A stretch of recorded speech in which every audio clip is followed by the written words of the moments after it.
We're assessing team dynamics to drive effectiveness. We're going to get started here in about 2 minutes, so I will see you at 12:03 my time.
Well, I think it's time to get this webinar started. So thank you for joining us. Today, we're going to be talking about assessing team dynamics to drive effectiveness.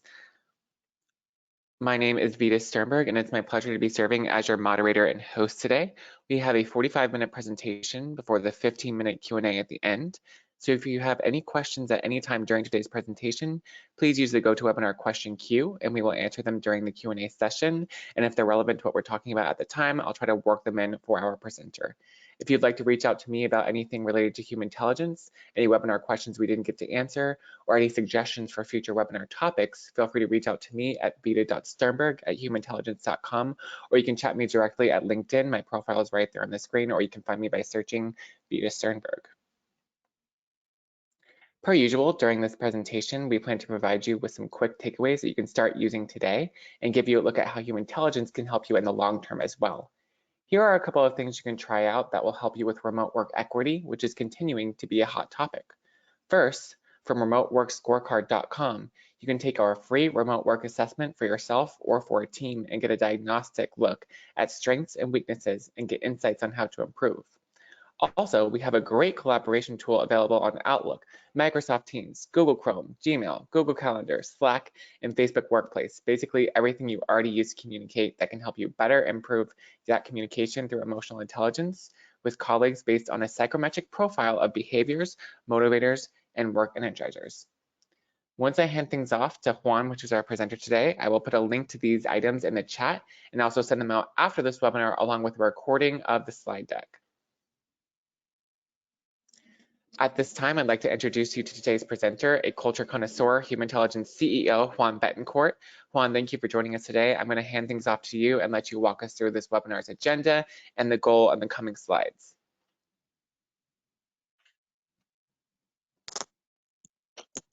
Thanks, Vita. Welcome everyone today to the Culture Audit webinar. Appreciate your time.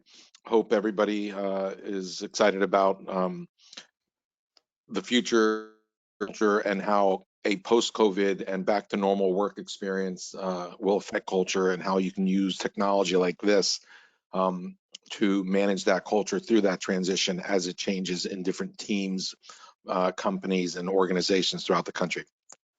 So today's agenda, we're going to go through the goals, some polls and challenges of culture audit and understanding team culture and team effectiveness and team collaboration and how technology helps in today's tech-driven world in HR.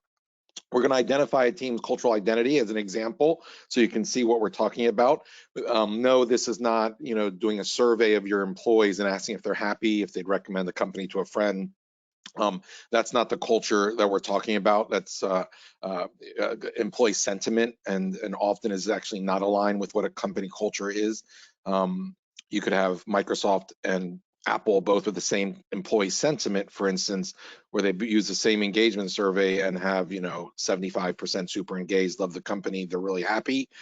20% it's just a job and 5% miserable, they're going to quit tomorrow, it doesn't really mean that Apple and Microsoft have anything to do with each other in any way, shape, or form. And I'll explain more about that, how that works in that section.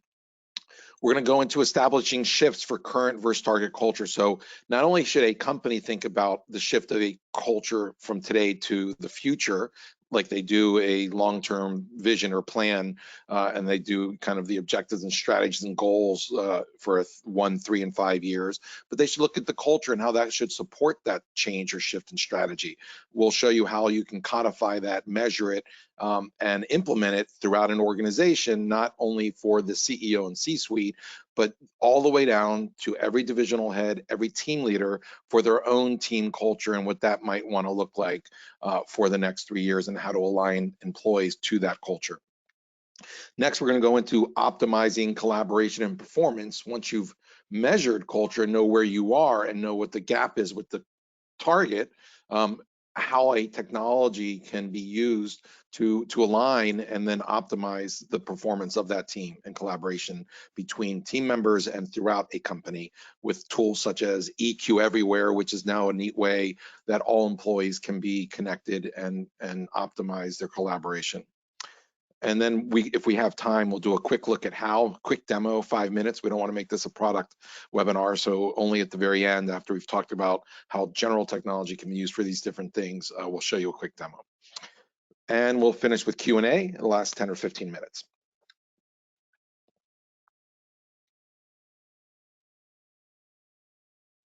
So today, I'll show you how to unlock insights about your team at any level, as long as you're managing 4 or more people, and how to make talent and personnel decisions that optimize collaboration, that then also drive performance and help align culture to strategy, something that should be done at every level in an organization, not just at the C-suite and company-wide.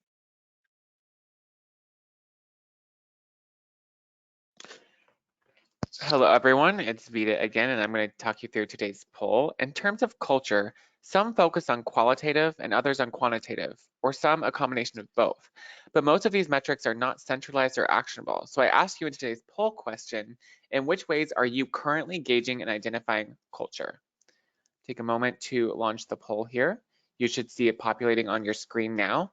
I'm going to give it 2 or 3 minutes for you to answer, and we'll check back once we have everybody's poll results.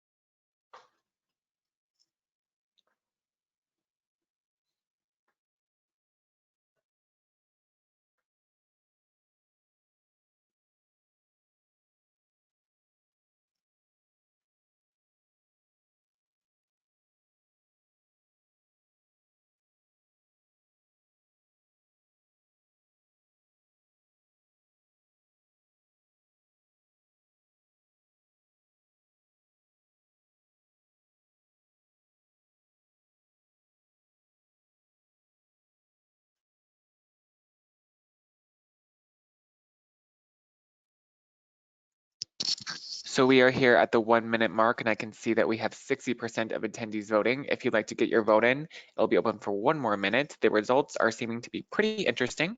So cast your vote, and we will show you the results soon.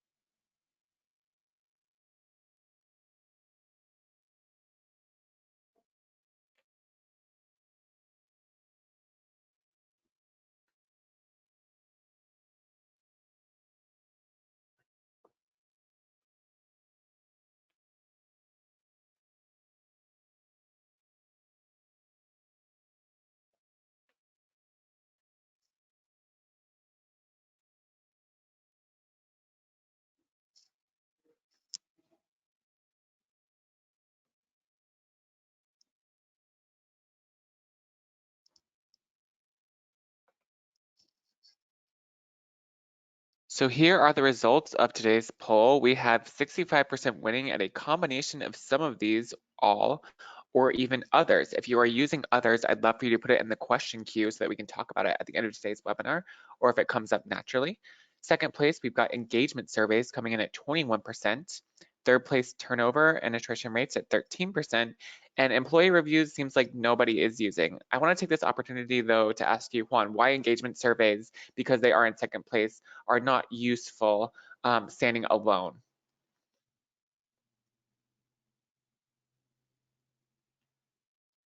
Sorry, I was on mute. Engagement surveys, to be clear, are useful to understand pockets of strife and people are not happy. I mean, you should do engagement surveys. We're not saying get rid of your engagement surveys, but what we're saying is they actually aren't helping identify if you have the right people in the right jobs who have the right mentality, values, behaviors, and work styles to do what you're asking them to do, whether it be an individual role or a team or an organization. Let's say you have a manufacturing plant, you need people who are really decisive and structured and self-starters because they ask people to make decisions on the line. Having people who are happy who don't have those qualities doesn't really matter. So make that clear. I think what this shows us that 65% do a combination of everything. It's not really clear, what exists up until today on really gauging culture in an accurate way. I think this poll and the fact that the 65% across the last answer kind of demonstrates that there's really no definitive way today, and people are kind of guessing at it, doing a little of everything. What we are throwing out in the marketplace is there is actually now a way to quickly, in 1 week, in 2 days, measure culture across a 50-person company, 20-person company, 1,000-person company, 30,000-person company with measurable data that's not subjective surveys. And so that's kind of the transformational moment, is that there is now a kind of transformation made easy, change management made easy through software to address culture once and for all, to have everyone aligned and understanding what it is and how to manage it. Great, thank you for clarifying and for the commentary. So this slide, what is the culture challenge? It's knowing how and what to measure. A lot of companies have difficulty identifying and capturing observable or quantifiable metrics. I just talked about why engagement surveys are measuring not the right metrics when it comes to, the right culture. Pinpointing what and who influences culture at your organization. So, is it a top-down thing? Is it bottom-up? Or is it your middle management that's key? And so that's also something we will address, and it's a challenge. The time and energy. And actually money, right? So a lot of companies will hire a McKinsey or a Bain Consulting to come in and interview the executives and write these long reports. That takes people out of work. They don't usually interview everyone in the company, so it's not as accurate. It's time consuming. And then putting in place a culture management change based on that leads to armies of train the trainers and change management consulting internally. Software can help eliminate a lot of that extra work and ensure scalability and consistency of the new culture that you're trying to get people to be and live to and towards. Struggling to translate metrics into what a healthy, positive culture is and how that plays out, right? So once you get the measurement, how do you bring it to life? That's another challenge. And then these costly initiatives that really don't deliver enough or the right kind of data to help sustain that organizational change over time. Again, a lot of these problems now finally solved through culture tools in software. What we at Humantelligence actually are calling culture as a service, or CaaS, C-A-A-S, culture as a service. You basically pay for the number of people you have in the company, a platform to manage culture and to unload a lot of the labor intensive, cost intensive, and energy and time intensive parts of culture management to a platform that is strategic but also actionable every day for everyone in the company. Next.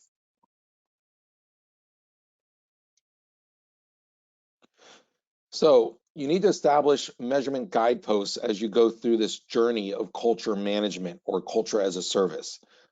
Obviously, there's the program rollout and the KPIs around that. You have to assess the level of participation in culture and behavior change efforts starting at kickoff. These metrics should be easy to identify and to tally. The business KPIs associated with cultural traits. What are those relevant business KPIs that could be affected as a result of the spread or change of behaviors? For example, if you want to be customer centric as a culture, you want to make sure you're measuring the KPIs such as customer satisfaction, returns if you're in retail, repeat visits in a store, in a restaurant for high net promoter score. All these things are tied to customer satisfaction in retail or restaurants. You want to make sure that if you have employees touching customers in retail or restaurant, that they are a group of people that behaviors are customer oriented, that are service oriented values, belonging values, and who can make decisions on the spot for their customers. Those behavioral KPIs, right? It gives you a broader understanding of that cultural landscape. And like the example I just gave, what extent employees agree or disagree or live every day that progress of that cultural change journey. And then lastly, storytelling. Once you've got all this in place, you do need senior management and leadership, kind of the executive sponsors, if you will, giving observations and being role models to reinforce those critical behaviors across the organization, and through your internal communications program. It does no one any good if the regional manager for a restaurant chain or a retail organization, if that regional manager or VP doesn't embody the same behaviors and cultural traits that you want all your employees to have. And so, that is consistency is very important. Next. So who cares about culture? We looked at the company culture stats at Built-in, a company that does surveys around this all the time. And what they found, and it's interesting, is the following results. Everyone, when it comes to culture, only 10% of organizational leaders succeed in building a strong performance-based culture, yet nearly 70% believe it's a competitive advantage. How does that happen when everyone thinks it's important, but only 10% ever get it there?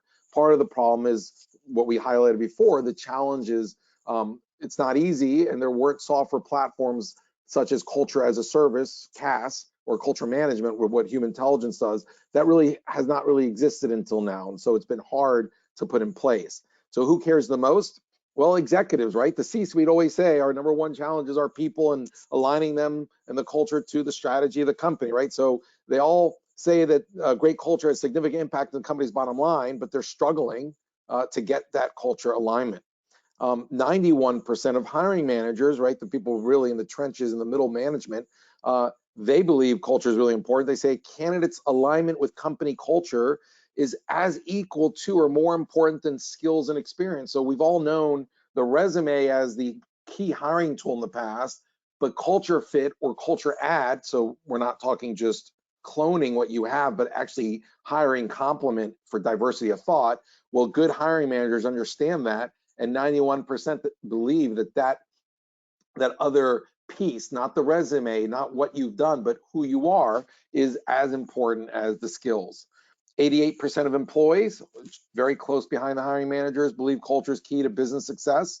And 76% of employees think that a well-defined business strategy can help cultivate a positive culture. Now, what's interesting is the lowest number is 47% job seekers, right? If you're starving, need money, if you're a millennial or Gen Z and you need a job and you don't understand how culture can impact like a senior executive, you probably don't really care. And so it's interesting that 1 in 2 job seekers actually cite culture as a driving reason to seek new opportunities.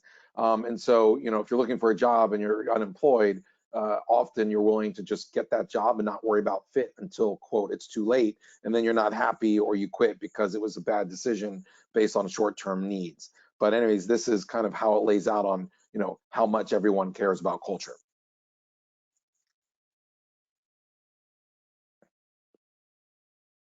So let's define culture once and for all, right? It's not on the far left column, company vision or mission. Every company should, and by the way, that far left column, everyone should have those things, but let's just distinguish them from culture. A culture supports a company vision and mission. Employee benefits and perks.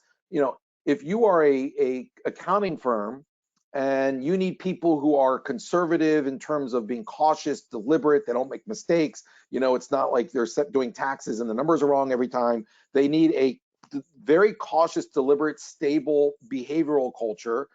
They need people who understand that optimizing the finances and through accounting for their clients means that in terms of values or motivators, they want employees in that accounting firm that are understand financial metrics and security as part of culture, and that they are very, in terms of work environment, they work in teams. Let's say they need to have team environment and working with others. If that's the culture they need, okay, if they don't have people like that, it doesn't matter if they give them everybody, free accounts with Netflix because that's one of their clients, and let's say, work from home as much as they want.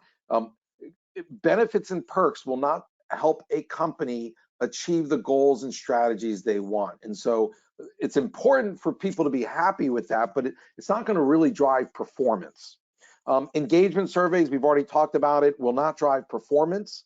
Okay, it is important to do engagement surveys because you'll know who's not happy, and maybe you'll get an aggregate or a summation of people under one leader or one manager that they're all mostly unhappy, and now you know where your bad middle management is. So important to do them.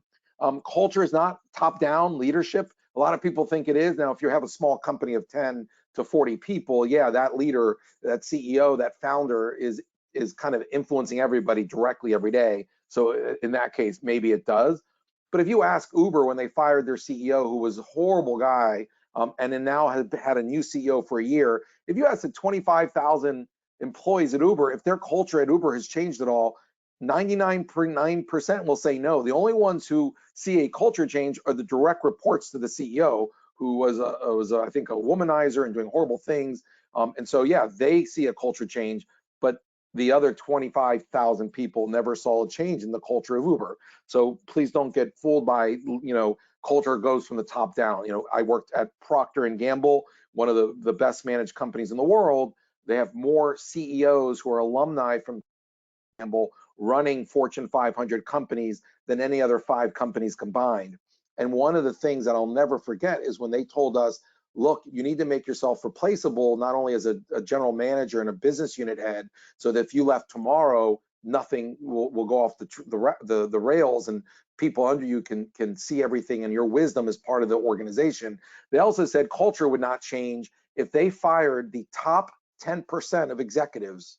Procter & Gamble's culture would not change at all anywhere in the company, because culture is not a top-down thing. It is a bottom-up. It is your people. That is culture, right? And so that aspirational culture that people put on coffee mugs, that they put on T-shirts, that are on screensavers, that everybody has to memorize. Professor Don Sol of MIT came out with a study recently that showed, most of the Fortune 500 have all the same culture values. So that's interesting. How come every company, no matter what industry, want to all be customer focused, hardworking, entrepreneurial, agile, right? It's because these are kind of aspirational, but employees, 90% of employees actually don't believe those companies are those things. So what is it? Really simple. Deloitte and PwC, they've been doing this for 30 years. This isn't my definition. This is a lot of smart behavioral scientists and PhD organizational industrial psychologists. They define it as an organization's people, all of them, not just executives, their psychology and the work environment they create and reinforce at the team level throughout the organization. So that can be measured now, and that's the kind of, up until now, culture has been soft and fluffy. At this moment, most important slide of the entire presentation, this one, number 11, you're seeing the connection of what culture is conceptually and what it actually is tactically in terms of measurement and KPIs. It is your behaviors, whether you're a company or a team or part of an organization that is more stability oriented versus on the other extreme change oriented. And there are 8 things that we measure that all industrial psychologists agree around the world, no matter what country, no matter what culture, ethnically, do exist at companies for behaviors. There are 12 motivators, or what many companies call the values of the company, that could be consistent around the world, which is being more on the service side versus more innovative and self-starter. And then third, work energizers whether you're more systematic or creative. There's 8 attributes there, a total of 20, what is that, 28. And as you can see in the red, BMW is a quick acronym to remember those 28 things divided into these 3 areas. BMW, we call it the BMW of assessments. BMW of culture is what you're looking to measure.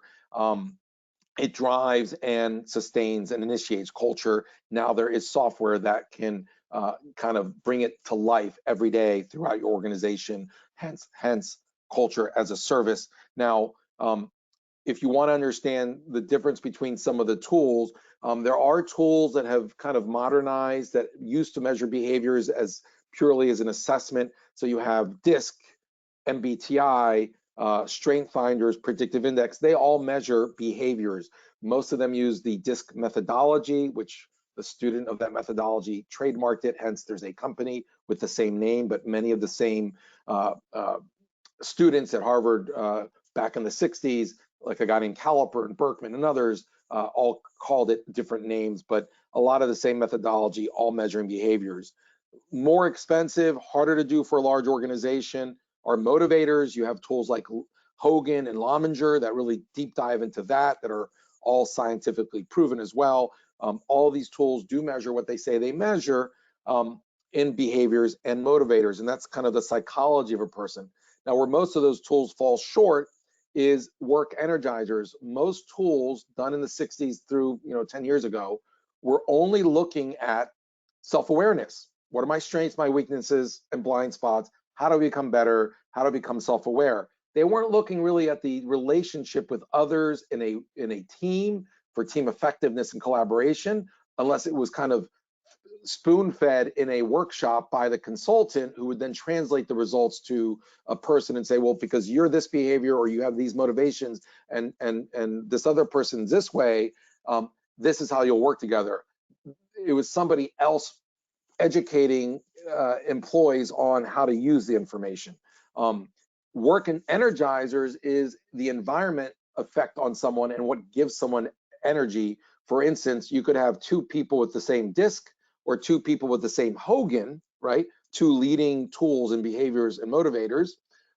However, in each of those cases, one person could be miserable and one person could be really happy in the same job at the same company. You then think, well, how's that possible? They have the exact same behaviors in DISC, or they have the exact same behaviors in predictive index, or they have the exact same values or motivators with Hogan. How's that possible? It's because they're not taking into account work energizers, whether the environment is systematic or creative. You actually could have somebody happy, one not happy in the same job, in the same company.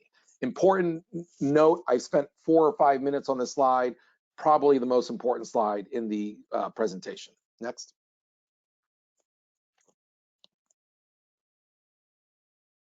So here's an example. Here's my results.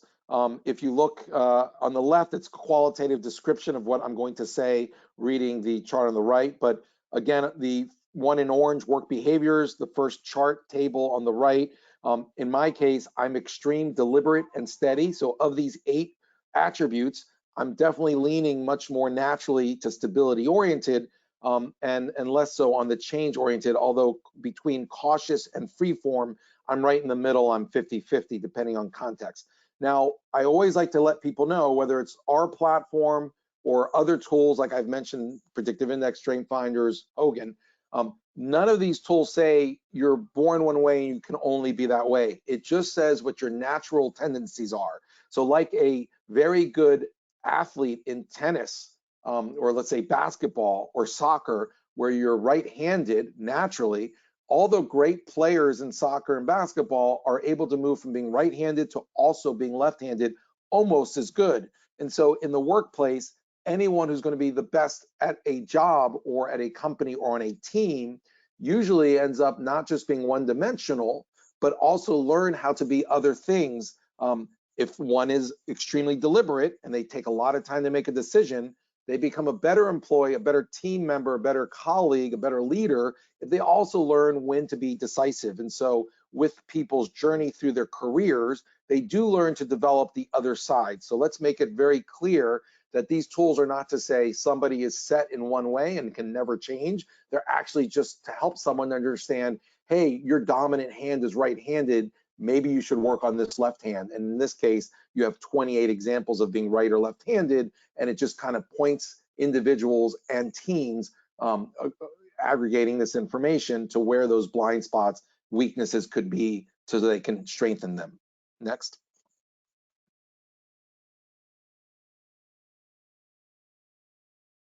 So here's an example of a team BMW. So the behaviors, motivators, and work styles. So in this case, as you can see in the circle in the top left, work motivators, we also have a section for behaviors and work styles. I'll just do motivators in this picture. You can see in the bubble chart that freedom is 41% of the team. So this team up on the top, you can see above the circle that says work motivators, there are 199 out of 224. So this is like a division. This division, this team is mostly freedom oriented. If you read the table on the right, 41% value creativity over following established procedures.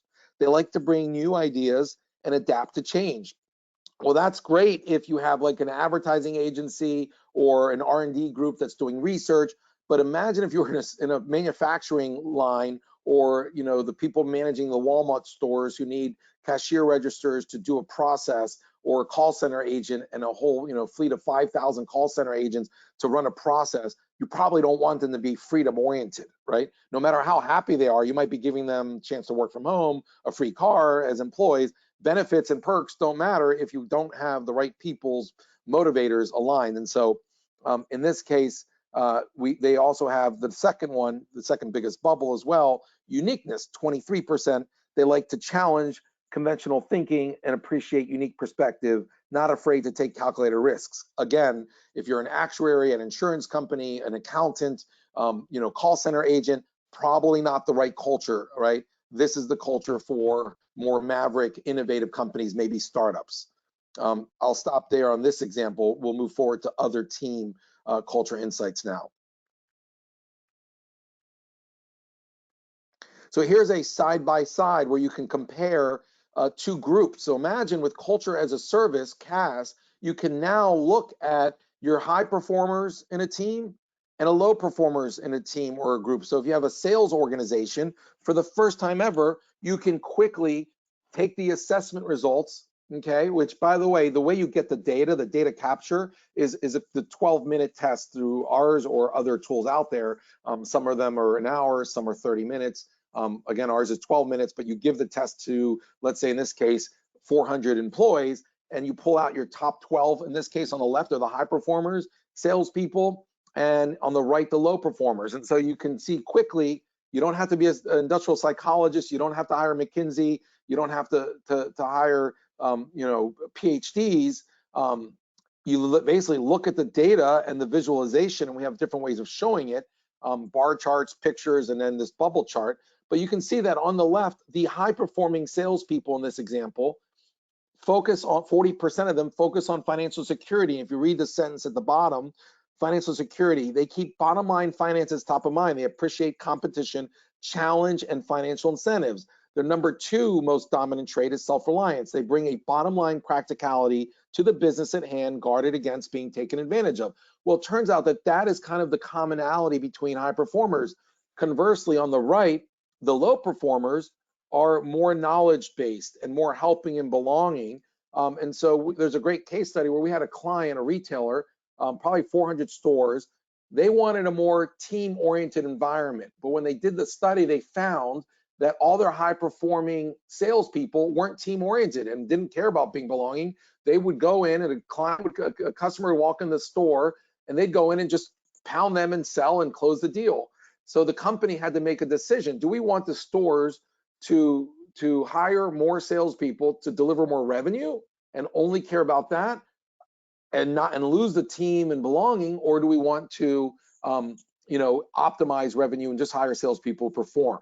And so currently, actually, they're in a test to see two groups of stores what the outcome would be. But you can do really neat things like that across any role. Next.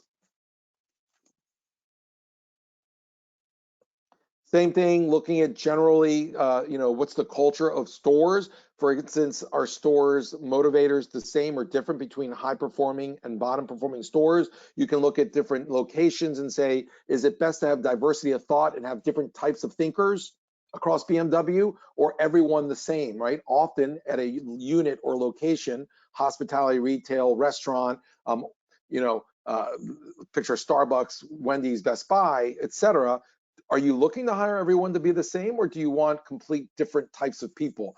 This kind of platform will start to give you those answers, which have gone unanswered for the last 50 years of management. Next.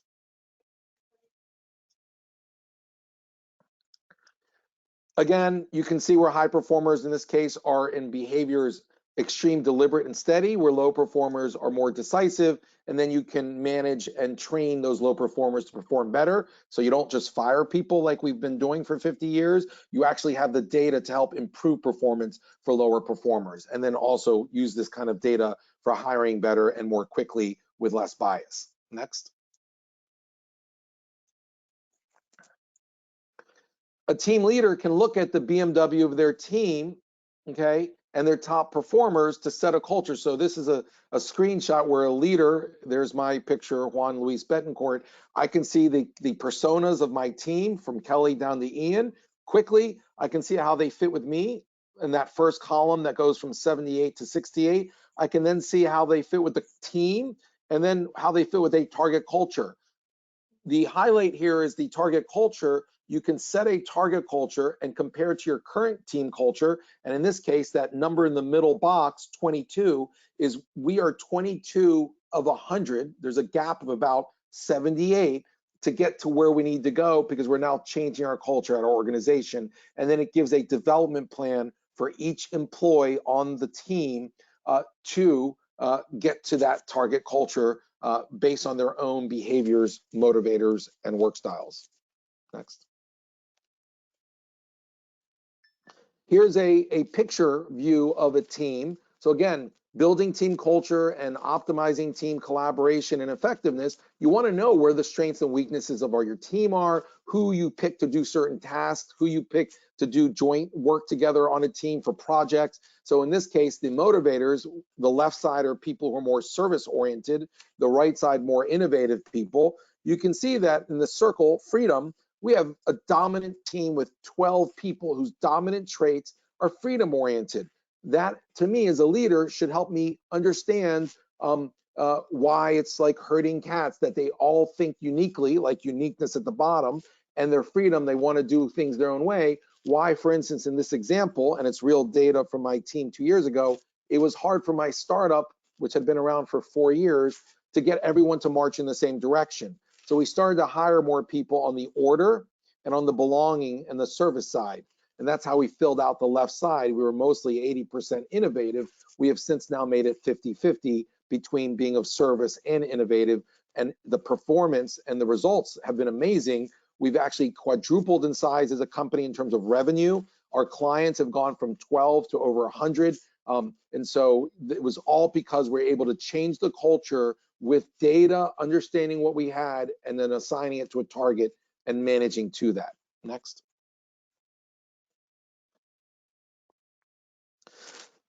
To optimize collaboration on the spot, you can use tools like this, right? And so nearly 50% of employees are going to be working remotely sometime after COVID-19 kind of goes away. I can't wait for the day when the word COVID is not mentioned, or coronavirus during the workday or even during the week. Anyways, 1 in 5 will work remotely full time. And so this is here to stay. And how do you collaborate in that environment? Well, you can use EQ, emotional intelligence. That's everything we've been talking about: behaviors, motivators, work styles, and how you interact with others. You can use this data, these insights, now that are on the cloud for your company once you've taken these tools, and you can inject them into the daily workflows of all your teams, not by any human doing it, but by working with your communication software, such as Outlook, Microsoft Teams, SharePoint, Facebook Workplace, Chrome, Gmail, team meetings. These are actionable communication insights around influencing, motivating, collaborating, working with others, comparing with others, all of that at your fingertips 24/7. It's the future of where assessments are heading, that we're lucky enough at Humantelligence to be the pioneers of this kind of concept, EQ everywhere. It reduces back and forth, it increases productivity. Just like today, you would think, how do we live without email at work? One day you're going to think in 5-10 years, how do we ever write emails or go into meetings without knowing the culture of the meeting, without understanding who I'm writing to if I've never worked with them before, so I can think how best to write the message. Feel free to visit eqeverywhere.com. It's a uniquely positioned and branded website that explains that specific product and where collaboration, communication, and connection is headed in the future of work. Next. This is a screenshot of EQ Everywhere for more engaged teams in a meeting, and for emails, I'll show that later in a quick demo. Next. So what can you expect? Well, when you combine accessible emotional intelligence, or EQ data, what we call insights, with this BMW approach, measuring these psychometric things quickly for everyone to make it more democratic, no longer just for executives, but for all employees, literally in a day or two across tens of thousands of people, or as small as 10 to 20 people, company or teams, you start to approach measuring and managing culture in a way that you get a more holistic view of your team's or organization's culturescape, and you can drive greater effectiveness and productivity through reduced turnover, up to 20% reduced turnover costs, improved collaboration, better understanding and stronger communication, increased productivity, greater efficiencies with a clear way to explain your organizational identity and how your team contributes, and employee engagement, hire and support mobility intentionally based on fit, diversity of thought, and predictive performance. Again, fit not being only cloning what you have and what you like for certain roles, but also for the other 50% of roles at your company, hiring the opposite of to get rid of bias, to get rid of subjectivity, and actually hire for culture add, which is extremely important for diversity of thought, which actually leads to diversity, not doing it through quotas, but actually through culture, changing your company so that the output ends up being a more diverse culture. Next. Hello, everyone. At this time, I'm going to hand it over to Juan to do a live demo. But before that, I just want to say that if you've enjoyed this webinar and would like to rewatch it, there will be a recording set out to the email that you registered with. And for questions that we might not have time to answer, I recommend that you follow us on LinkedIn, where we will record video responses. You can find us by searching at Humantelligence. And now I'm going to turn it over back to Juan to do this live demo.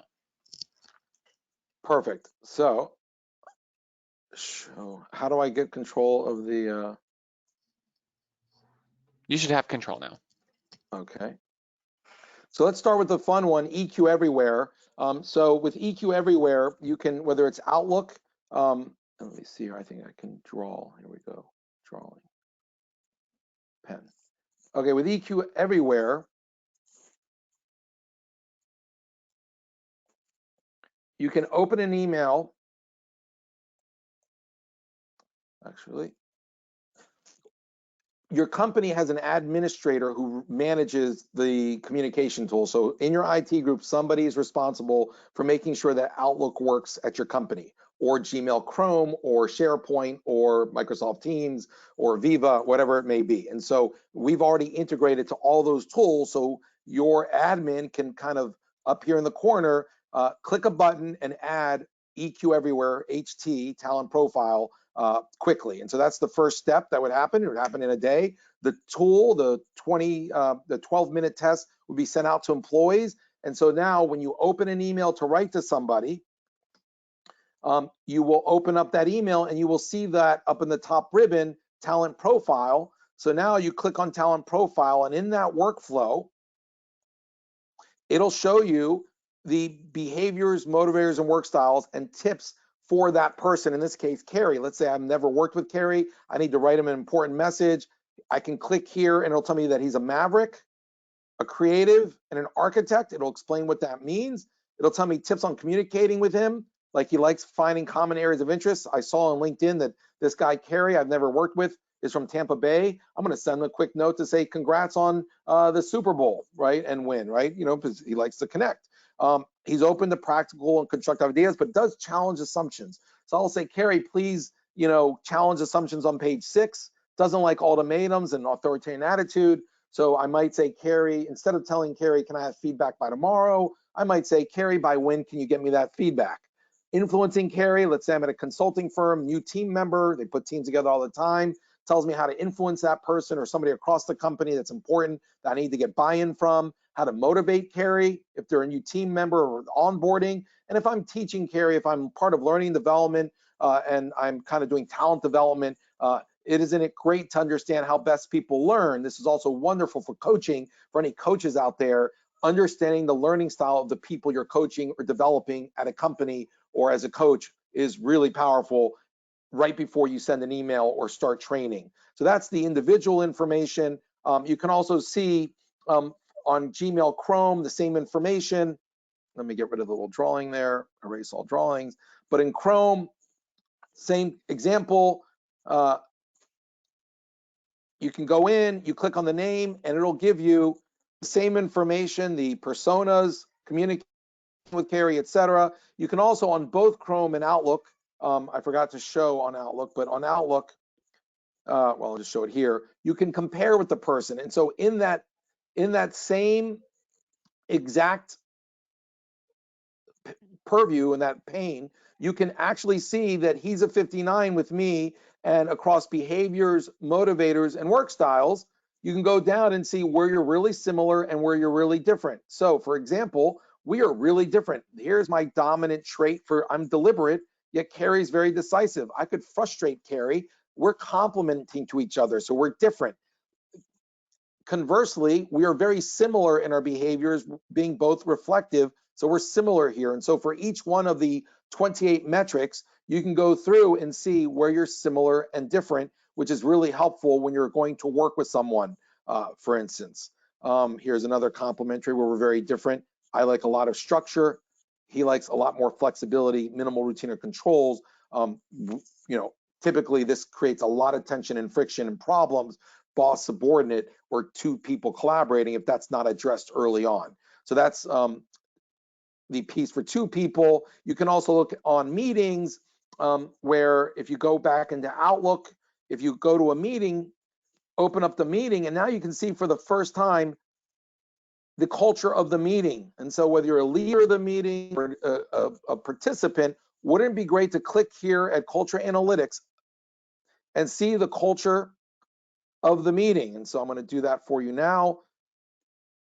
And so here is how a team that is meeting together, whether they know each other or not, can collaborate better. You have, in this case, behaviors. You know who your decisive people, Russ, James, and Victor, and what that means.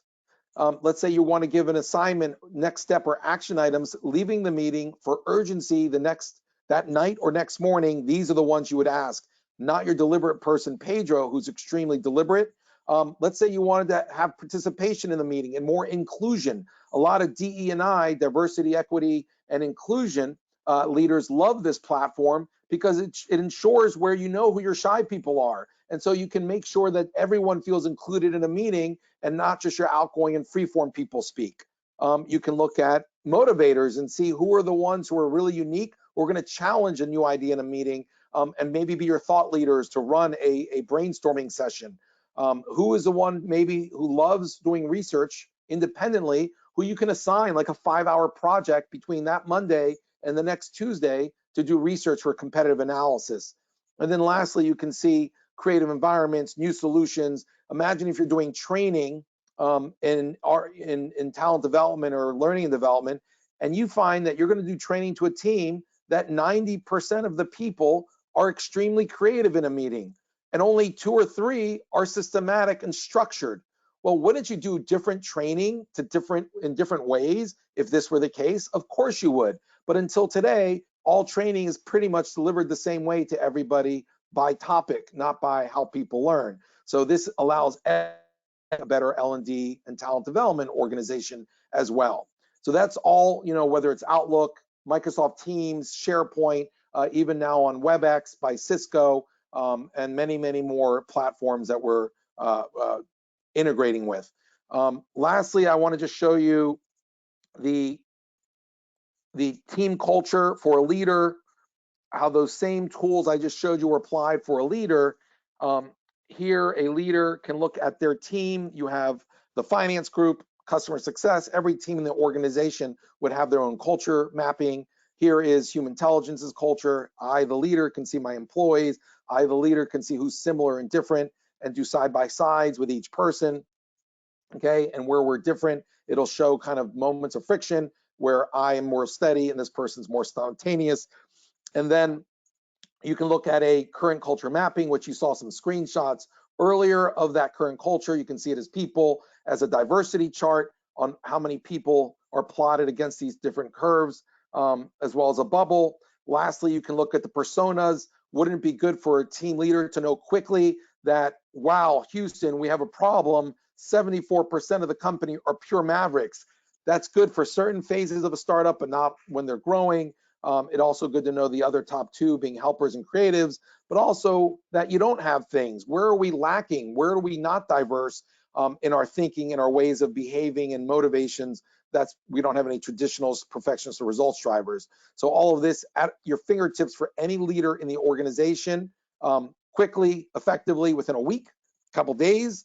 You can also see the culture scape. This is more for CEOs, whether it's a 20-person company or 2,000 or 50,000 person company, the first time ever where you don't need to engage consultants to charge you millions of dollars, and simply for about $2 per person per month, you can quickly, in a week, get a mapping of the entire company, and the CEO can see the top 3 organizational identities and why and where a company sits on these curves, where this number 1 identity change agent, this company leverage, and this is, I think, a 300-person company in the example, they leverage knowledge and facts to create consensus, drive meaningful change. It's because most people in the company are extreme systematic with these BMW traits, and combining with creative with these BMW traits, leading to change agent. You can do that also for the number 2 and number 3 areas. That's all I'm going to have time for. Reach out and contact us if you want to do a full demo of the entire platform. I'll stop there for Q&A for the last 7 or 8 minutes. Vita, I think you've been monitoring those Q&A. Why don't you go ahead and read me a few good ones?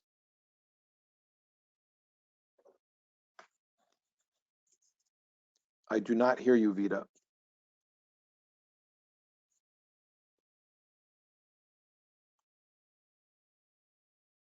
I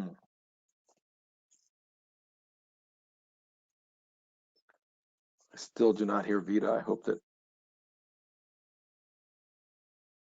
it's just me.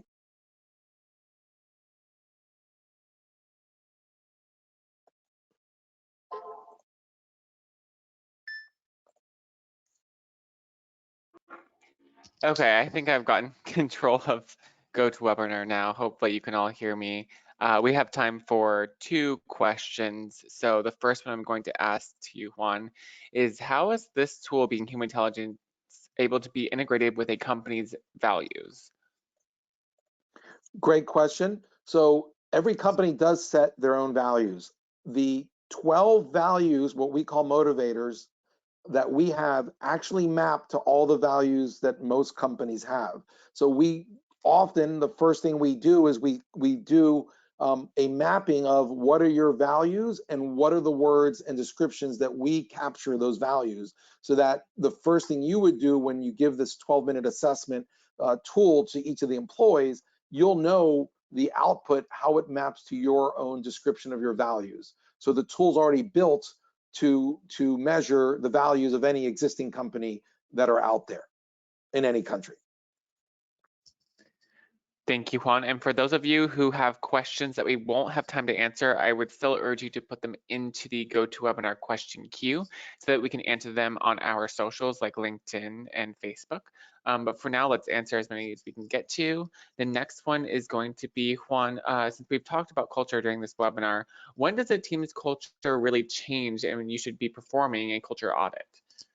Great question. every year that you have a strategy meeting, because the strategy of your team is going to change, you need to do a culture audit, because you need to know where you currently are and where you need to go with that change. For example, of the hundreds of people on this webinar today, every team and every company's culture changed when COVID hit. So there are external factors that change the culture, and working from an office and working from home and how you work completely different.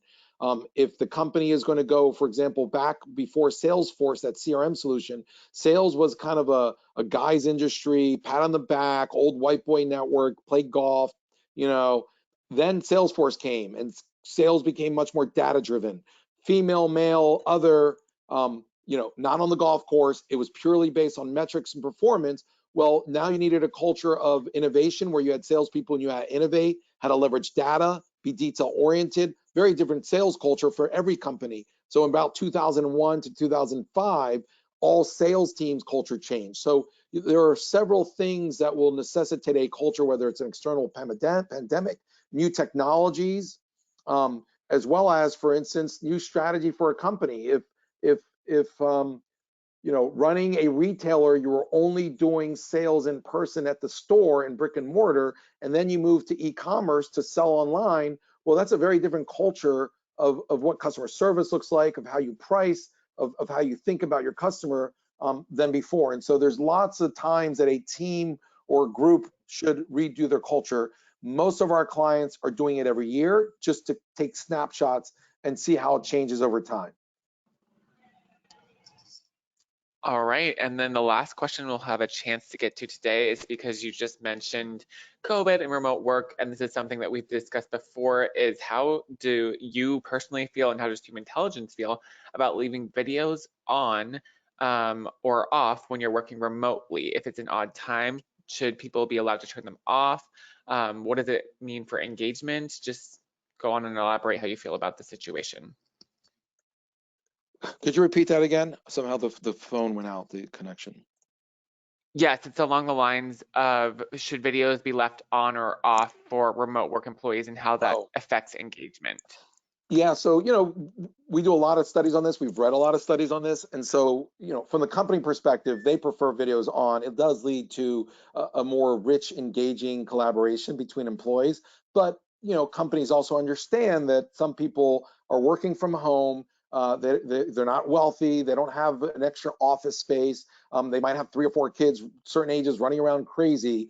So companies are understanding that, based on personal needs, you might want to turn it off. Now, if you don't have those kids running around, if you do have a quiet space, you should really turn it on, because what companies find is if there's a team of 7 or 8 people and there's like a weekly meeting, one person turns it off one day, another one the next. If they start to always do that, it's not too long before all 7 or 8 people have their video off every week, with the kind of feeling of, well, why do they get to turn it off? Because it is easier to slouch and not be present and look at emails and answer stuff when your video's off, and everyone knows that.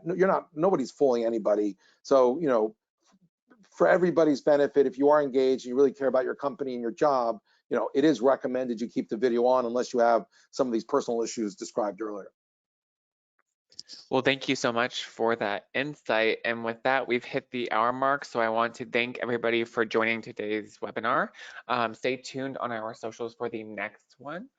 And all the questions that came in the last 5 minutes that we were not able to address, they will be put out on our social media. Once again, you can find us on LinkedIn at Humantelligence. And with that, thank you, Juan, for a great webinar. And thank you, everybody, for joining. Thank you. Thanks, Vita. Thanks, Vic, for the content. And thank all of you for participating, listening. Hope something was helpful in this conversation, and I hope it sticks, and look forward to meeting up with you in the future. Feel free to hit me up on LinkedIn if you want to connect that way as well. Cheers. Have a great week. All right, great. Have a nice Wednesday, everybody.